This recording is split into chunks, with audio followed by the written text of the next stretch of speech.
कृष्णा कृष्णा हरे हरे हरे राम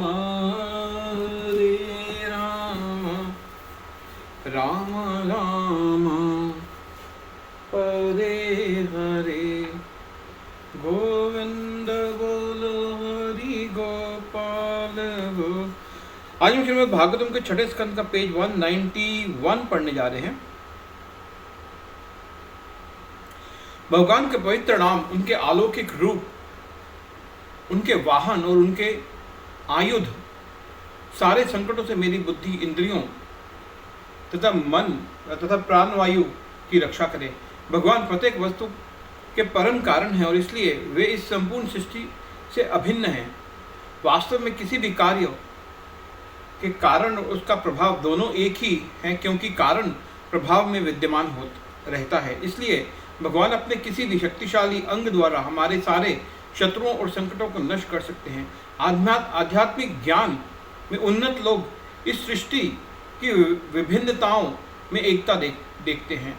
सर्वव्यापी भगवान सदैव विपदाओं में हमारी रक्षा करें।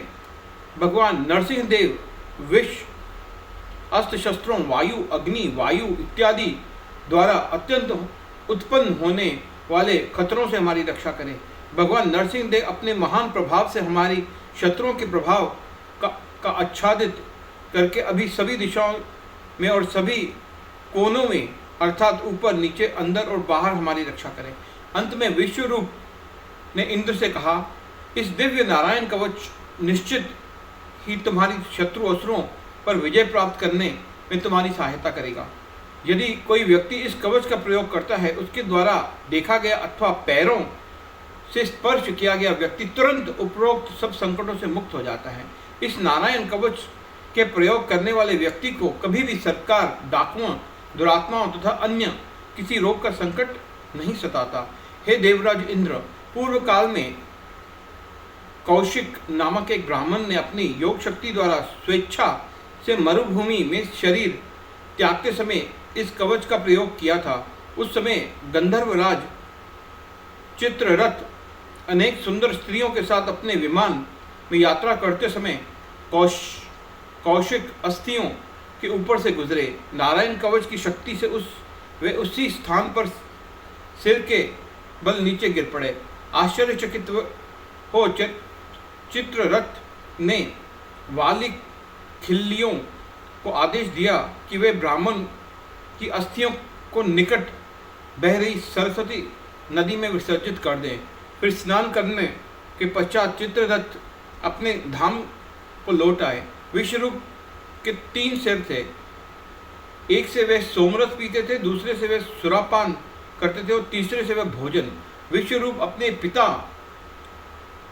की ओर से देवताओं से संबंधित थे, परंतु चूंकि दूसरे से सुरापान करते थे और तीसरे से भोजन। विश्वरूप अपने पिता की ओर से देवताओं से संबंधित थे, परंतु चूंकि माता की ओर से उनका संबंध असुरों से था, इसलिए देवताओं के नाम से आहुति देते समय वे गुप्त रूप से असुरों के लिए आहुति दे रहे थे।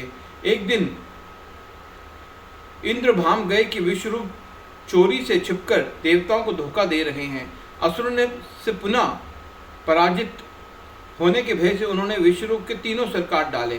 तत्क्षण वे 3 सर 3 पक्षियों में परिवर्तित हो गए। सोमरस पीने वाला कपिन जल पक्षी बन गया। सुरापान करने वाला कलविंक पक्षी और ठोस भोजन खाने वाला तीतर पक्षी। परंतु विश्वरूप का वध करने के पश्चात इंद्र को बहुत पश्चाताप हुआ। यद्यपि इंद्रदेव ब्रह्म हत्या के पापफलों को नष्ट करने की शक्ति रखते थे, उन्होंने हाथ जोड़कर स्वेच्छा से उन्हें स्वीकार कर लिया। फलस्वरूप इंद्रदेव को 1 वर्ष तक कष्ट भोगने पड़े और स्वयं को शुद्ध करने के लिए उन्होंने अपने शेष पापफलों को पृथ्वी, जल, वृक्षों तथा स्त्रियों में बांट दिया।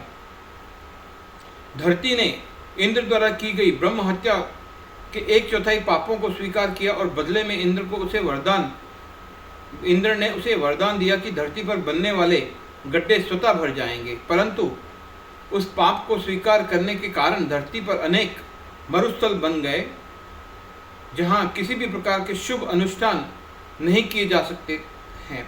माना जाता है कि मरुस्थलों में रहने वाले लोग भी इंद्र द्वारा विश्वरूप की हत्या से उपजे पाप के भागी हैं। हरे कृष्णा कृष्णा कृष्णा।